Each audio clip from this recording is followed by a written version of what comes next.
Bienvenue à tous sur WWE Info et voici les titres et forcément on parlera de AJ qui a donc pris sa retraite et on terminera comme il est de coutume le lundi avec une preview de WWE. Allez, place maintenant à AJ. Forcément, si vous avez vécu dans une caverne, vous ne savez pas ce qui s'est passé, donc je vous l'annonce. Et oui, AJ a donc démissionné de la WWE. Alors certes, beaucoup ont cru que c'était encore un poisson d'avril de notre part. Non, ce n'est pas un poisson d'avril de notre part. C'est le site de la WWE qui l'a indiqué. Oui, AJ a donc retired, c'est-à-dire pris sa retraite de la WWE. Maintenant, les interrogations sont assez importantes. Pourquoi AJ est donc parti ? Eh bien, nous avons réussi à avoir trois hypothèses. La première hypothèse serait que AJ serait enceinte depuis quelques mois. Plusieurs points étayeraient cette théorie. Nous avons tout d'abord le fait qu'à WrestleMania, elle a quasiment pas lutté puisqu'elle a passé son temps à l'extérieur du ring.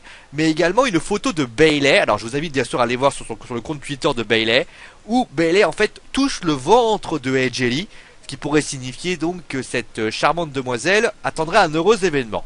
Mais forcément, de nouveau-né, forcément pour avoir un bébé, il faut avoir un mari, et c'est la deuxième hypothèse, puisque forcément CM Punk et la WWE, c'est pas le grand amour, c'est même justement une amour de haine finalement, puisque malheureusement, CM Punk en veut à la WWE en veut à CM Punk, et AJ se trouve malheureusement entre deux feux.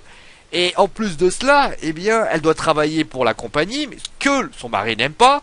Mais le plus inquiétant dans l'histoire, c'est qu'elle a aussi, eh bien, pris position pour CM Punk dans l'affaire avec Chris MM. Alors pour ceux qui ne sauraient pas c'est quoi cette affaire, en fait, CM Punk avait accusé ce docteur de lui avoir donné des analgésiques, enfin des antibiotiques pour pouvoir lutter alors que lui était extrêmement blessé. Et Jelly a donc pris position pour son mari. Et forcément, cela donne la troisième hypothèse, puisque avec tout ça, forcément, la motivation de AJ était vraiment pas au beau fixe. Et conjugué à ça, sa blessure, souvenez-vous de cette blessure au cou qu'elle avait dû se trimballer, le fait que la WWE a insisté pour qu'elle remonte trop vite, et lié à Punk au manque de soutien de ses partenaires, de ses adversaires, de ses collègues, des officiels, bah forcément elle a dû se dire je ne peux pas lutter dans cette condition, et donc j'ai décidé, donc à ce moment-là, de ne plus lutter, de prendre fin à ma retraite. Alors certes, mettre fin à sa retraite, pour vous, ça vous semble étonnant. Quand on l'a appris, on a été un petit peu sous le choc. Mais il faut savoir que AJ, c'était quasiment sûr qu'elle arrêterait. Parce que forcément, pourquoi ?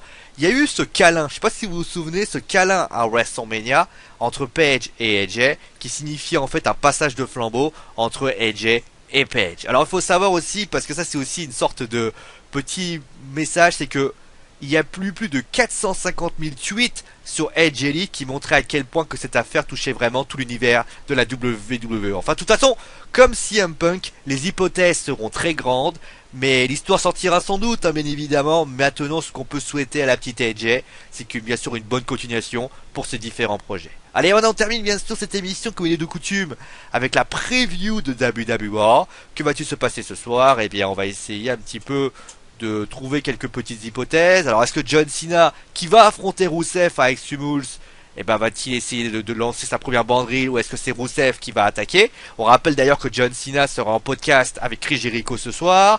Sheamus a détruit Bryan la semaine dernière. Le champion intercontinental va-t-il se venger ?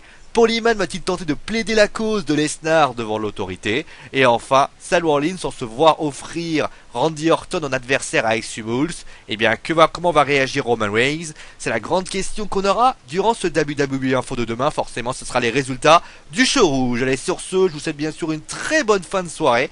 C'est mon Danimo, parce que j'ai dit. Allez, ciao tout le monde !